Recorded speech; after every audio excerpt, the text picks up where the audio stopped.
What up, you guys? Welcome back. This will be the second video for the day. I've been MIA probably for I think 5 days, up until this morning. Then I uploaded that video. I know the audio was pretty low, but at the time I recorded it, it was pretty early in the morning, probably I don't know, about 4 o'clock. I wake up pretty early, so I did a little bit of work, ate my oatmeal, and then after that, I wanted to get a video out. I didn't want to go longer than 5 days. I didn't want to go without recording for 5 days, period. But, I had to take care of stuff. I was doing inventory for my eBay business. So that's why I've been MIA a little bit. I did a live yesterday and spoke a little bit about that. So if you haven't checked it out, go check it out. I also answered some subscriber questions yesterday. Dedicated the whole live to answering subscriber questions. So yeah, second video of the day. So anyway, yeah, like I was saying before, I went on the tangent. Yeah, I woke up, did whatever I did, and then I wanted to record that video. So it was early in the morning, and I put on my headphones, right? So specifically for the mic, and I didn't think the audio was going to come out that low, because I had the mic kind of close to my mouth, but it came out low. So the reason why I spoke kind of low is because I didn't want to wake the roommate up, right? Didn't want to wake anyone up. So anyway, yeah, it is what it is, right? I'm not going to re-record it. So right now, just ate some lunch. I went to Goodwill this morning, the Goodwill outlet, digging for clothes, right? So I resell clothing online, if you guys don't know. So went to go buy some clothes, and they're in the laundry right now. So decided to put this little video up. I don't know how long it's gonna be, but as you know, I like providing as much value as I can, right? And I'll be discussing right now. I'll be talking about, I think, one of the main factors as to how I ended up getting clean, after 13 years of opiate abuse. Started with the pills, Vicodin, Percocet, Oxycontin, blah, blah, blah, blah, blah, and then heroin, eventually. So throughout that time, I went to several detoxes, 3 rehabs, jail, and then prison, right? Jails, institutions, and I'm still here. So I haven't died yet, right? At least I don't think. At the time I was using, I was definitely dead inside. At the time I was using, I prayed, I hoped I didn't wake up in the morning, because I did not want to face withdrawal. I did not want to wake up and feel like crap. I did not want to wake up and be in autopilot mode. I did not want to wake up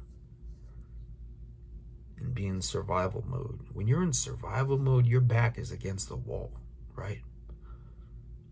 But when it's fueled by addiction, when it is fueled by heroin withdrawal, you really don't have many options aside from, going to detox, going to rehab, which is what I should have done every time, every morning, right? If it didn't work, boom, go back the next day.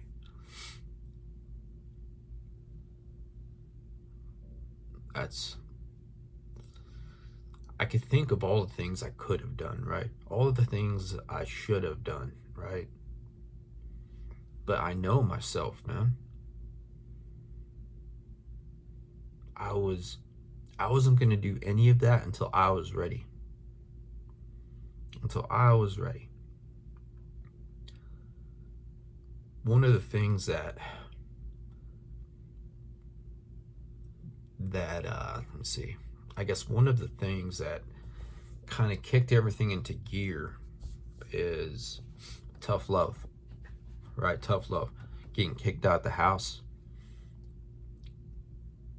Getting the locks changed on you. Right? Just when you think you're go out for a little bit, pick up, get whatever I needed, and come back home, and I think I'm going to chill, right, and get high. Coming to find out the door is locked. So this is what it looked like for me, you know. I realized the door's locked. Walk around back, that door's locked. Check my window, that door's locked. Check all the windows, they're locked. I can hear my dogs inside freaking out, but they know it's me because I'm talking to them through the window. I'm like, hey, it's me. And they're like, okay. So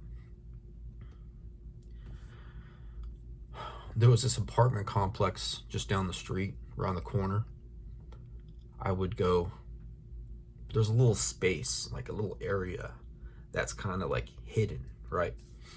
And I would smoke my H, right?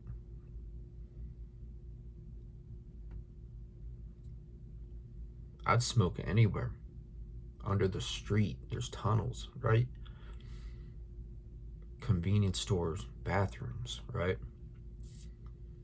Walgreens. Walgreens was that was a it felt like a safe spot, you know, like a convenient spot for me. There were 2 doors you'd have to go through to access the restroom, and you could lock it. But if you're in there for a long time, you know, staff will come in. So I never try to be in there for more than a couple minutes.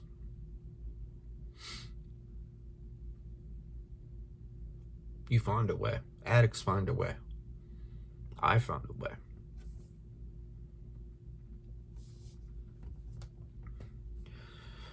So, in regards to the tough love, I was out of options.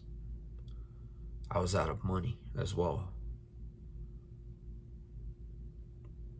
So I get kicked out, go to detox. That first night, this is pretty much in regards to the last time I went to detox. So I went there, and they didn't have anything available, like at any rehabs. When I went there, I told them, I was like, the first bed available, please get me in. You could only be at that detox for 24 hours.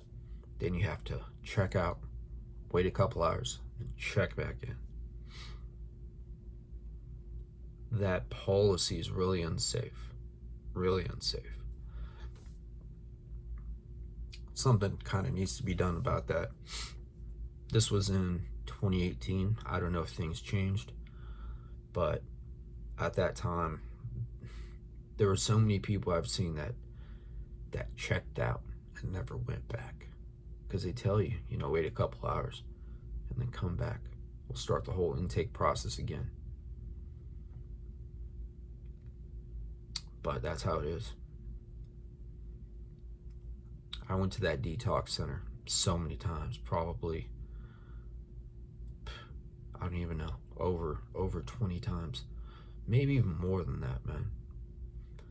They got so used to me, I'm pretty sure they knew my routine, right? There was peer support staff there that would ask you questions. They'd find out what your aftercare plan was, what you wanted to do, and they'd put together the aftercare plan. So I got to know the staff quite a bit. I went there so much, and I think they knew, right? I think they knew I really was only there because I had nowhere to go. So I'm thinking, like, if there were any beds available, at certain times, I'm sure they may have saved the bed for somebody else, one of the new people. And but this last time, there was a bed available. I think they sensed something in my voice or during the communication. They sensed maybe some desperation. I was desperate.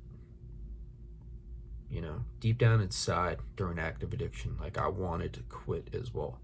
I didn't want to use, but I was stuck. I was in a trap. And a lot of people probably wonder, why can't they just stop using? Why can't you stop drinking? A lot comes with that. So many things are a factor. Your pride, your will, all of that is a factor. And then if you have, like, family or kids or whatever, right? A job, you can't take time off. Once you're stuck in that cycle, ultimately it's a ticking time bomb, really.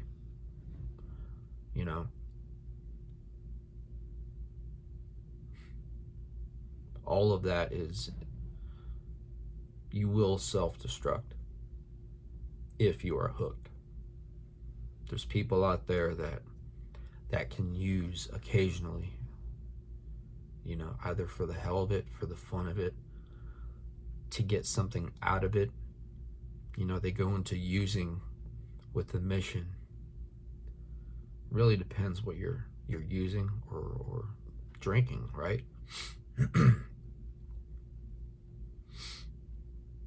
When I was experimenting with psychedelics, that was pretty much the only time I went into it with a mission, like a problem I wanted to solve.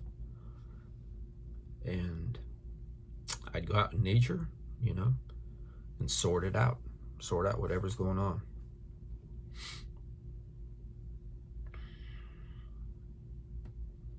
Other than that, man, when I was drinking, that was a social thing, right?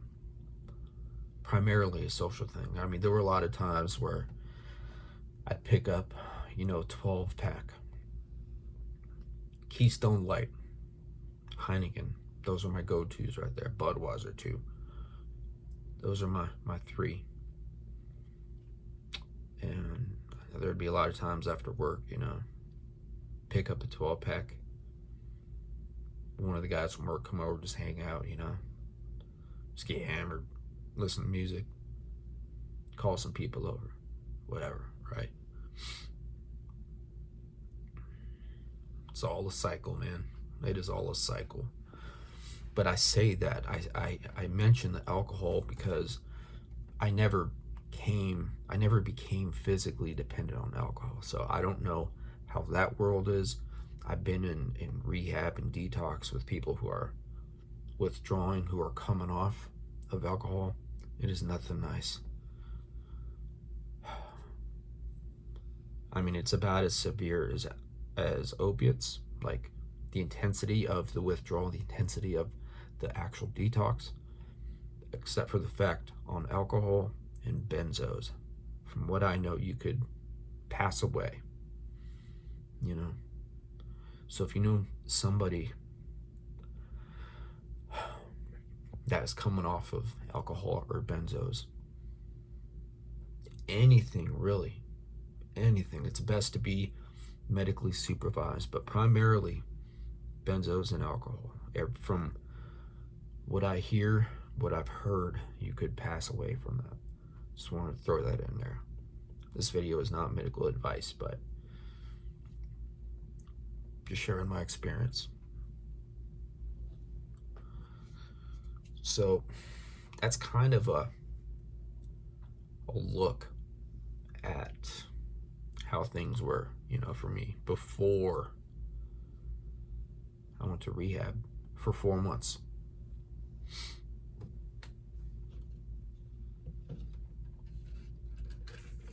time to wet the whistle. Ice water. So with this video, I feel tough love, right? Time to bring it back. Tough love. That's one of the key factors that I think assisted with me getting fed up. Just fed up with myself, fed up with my situation. Like, that kind of helped kick things in gear for me. So, with all that frustration, anger, sadness, guilt, shame, I went to detox. They got me in a rehab. I was still detoxing. I was still withdrawing from opiates. You couldn't be at that rehab if you were still detoxing. If they found out, I would have had to go to detox. And I doubt I would have tried to get help again. Once I got to rehab after the intake, all that, the physical withdrawal wasn't, it was bad, but it wasn't the worst that I've ever experienced. I don't know if the change of environment kind of helped out, but wasn't too bad. It sucked. It sucked for a good week, but I pushed through it. Made myself do 100 push-ups every day, every night. That helped.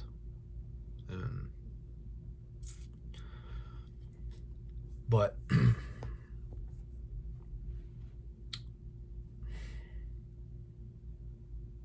man, it's crazy going back. It's crazy going back. So I say all of that to say I went to rehab for 4 months. For me, I think I was ready to go by month 3, just mentally, physically. I prepared so much in rehab. I prepared so much to make life easier for myself when I got out.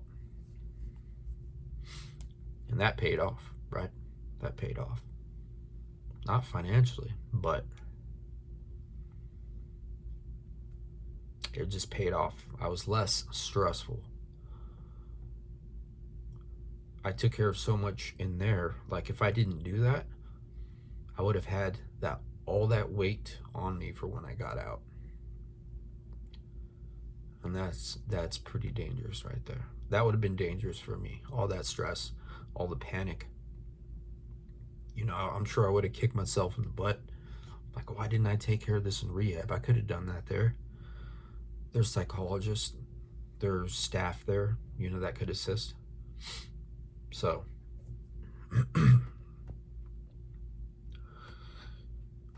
I say all of that to say, the longer, the better.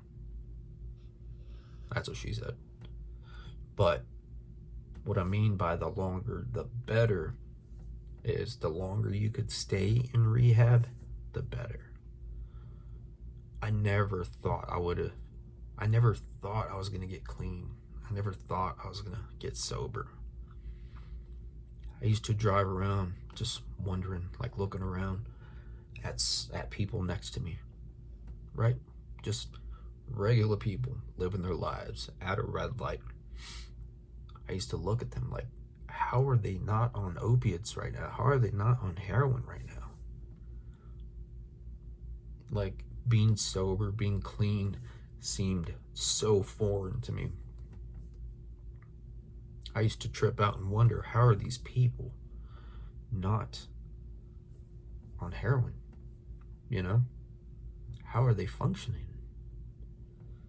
Meanwhile, I'm the shot out one that's barely functioning. Right? They're killing it. I was doing the opposite of that. I was killing myself. Straight up. So if you find yourself preparing for rehab, or if you know someone preparing for rehab, and if you have the means to, if it's an option, if you could take time away from work, whatever your situation is, I recommend, actually, no. What worked for me is a longer stay.